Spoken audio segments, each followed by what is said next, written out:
यह जो संविधान की ताकत है, उस संविधान की ताकत को आप कमजोर कर रहे हैं। एक सवाल मैं आपसे पूछना चाहता हूं, इस देश में सरकार बनाने के लिए 280 सीट काफी है।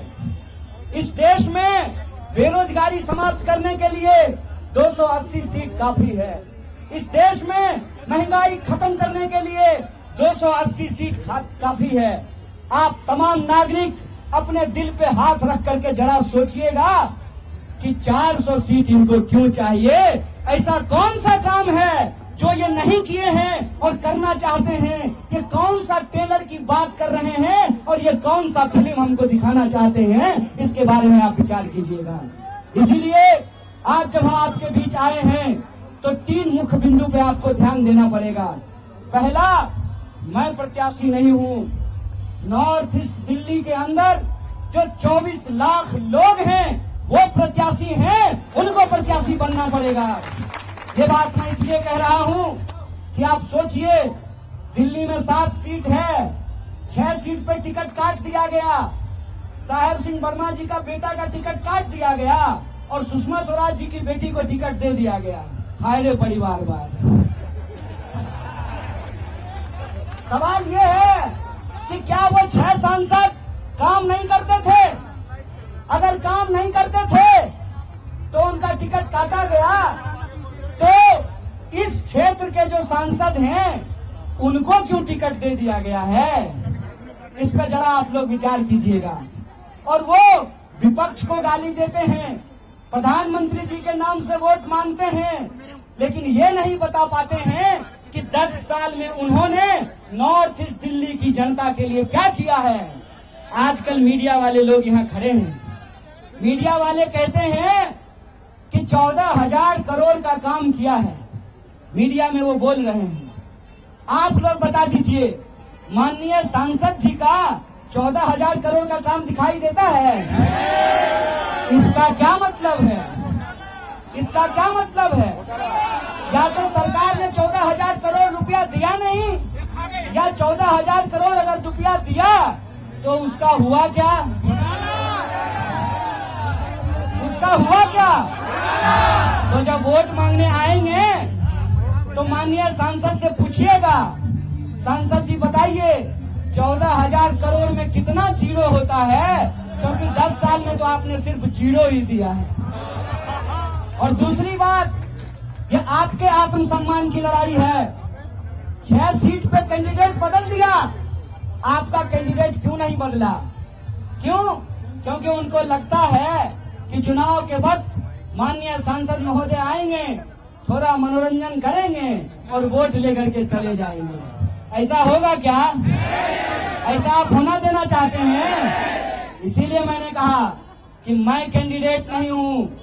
आपको अपने हक और अधिकार के लिए नॉर्थ ईस्ट दिल्ली में रहने वाले जो आम लोग हैं, अपने आत्मसम्मान के लिए इस बार प्रत्याशी बनना पड़ेगा।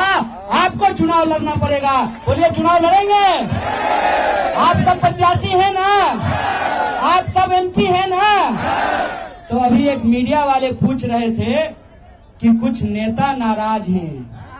नेता नाराज हो जाए तो हो जाए मैडम, जनता नहीं नाराज होना चाहिए।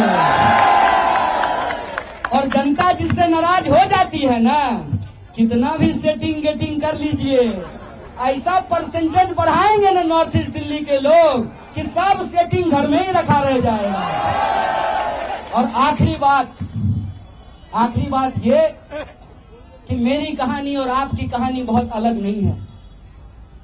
जब मैं पहली बार दिल्ली में सांसद का प्रत्याशी बना कांग्रेस पार्टी की ओर से, इंडिया अलायंस की ओर से, तो सबसे पहली प्रतिक्रिया आई कि मैं बाहरी आदमी हूं। बोलिए, बिहारी आदमी को बाहरी कहना ही कोई नया बात है? बिहारी को तो बाहरी कहते हैं ना जी। लेकिन याद रखिएगा, ये बिहारी जिसको आप बाहरी कहते हैं, वो अगर आता नहीं तो आपका रोड नहीं साफ हो पाता, आप टेम्पू पे नहीं चढ़ पाते, आपकी सड़कें नहीं बनती, आपका बिल्डिंग नहीं बनता। और हम खाली मजदूरी नहीं करते हैं, हम गृह मंत्रालय जहाँ जैसा के पप्पा बैठते हैं वहाँ सेक्रेटरी भी बनते हैं। और ये इस देश के संविधान की ताकत है कि एक आंगनबाड़ी का बच्चा भी पीएचडी करके ऑल इंडिया रैंक 1 ला करके अपने नाम में शान से डॉक्टर कन्हैया कुमार लगा सकता है। ये इस देश के संविधान की ताकत है। इसीलिए मैं आप सबसे ये अपील करता हूं, आप जानते हैं कि नॉर्थ ईस्ट दिल्ली में 10 विधानसभा है और हमारे पास कोई साधन संसाधन नहीं है। हमने जो है कोई दवा बनाने वाली बेईमान कंपनी से इलेक्टोरल बॉन्ड से चंदा नहीं लिया है। हमारी तो पार्टी का खाता भी सीज कर दिया गया है और कोई विरासत तो हमारे पास है नहीं। कोई हम गृह मंत्री हैं कि हमारा बेटा बीसीसीआई का सेक्रेटरी बन जाएगा, ना हमारे बाबूजी गृह मंत्री हैं, हमारी माताजी तो आंगनबाड़ी में काम करती हैं, तो ना हमारे पास न धन है न संसाधन है। लेकिन हमारे पास एक चीज है, सूरत के लोगों की सीरत आप लोगों की नहीं होने देंगे। सूरत का उम्मीदवार भाग गया और वहां के लाखों वोटर देखते रह गए और बिना चुने ही कोई एमपी बन गया। यहां खड़ा होकर के हम इस देश का नमक खाए हैं। आपके सामने ये शपथ लेते हैं कि हमारे शरीर में, हमारे रगों में आखिरी कतरे तक हम अन्याय के खिलाफ न्याय के लिए लड़ते रहेंगे, हम भागने वाले नहीं हैं। इसीलिए आपसे हम अपील करते हैं कि ये लड़ाई अन्याय के खिलाफ न्याय की लड़ाई है और इस न्याय की लड़ाई में बोलिए आप न्याय योद्धा बनने के लिए तैयार हैं कि नहीं हैं? अगर आप न्याय योद्धा बनने के लिए तैयार हैं तो इस लड़ाई को हम पूरी शिद्दत से लड़ेंगे। आप अपनी आखिरी सांस तक लड़ेंगे, आपने आखिरी खून के बूंद तक लड़ेंगे, इस बात को याद रखिएगा। और सबसे आखिरी चीज, आज अगर इस मंच पे खड़ा होकर के प्रत्याशी बन करके मैं अगर भाषण दे पा रहा हूं, सरकार के आंख में आंख डाल करके अगर सवाल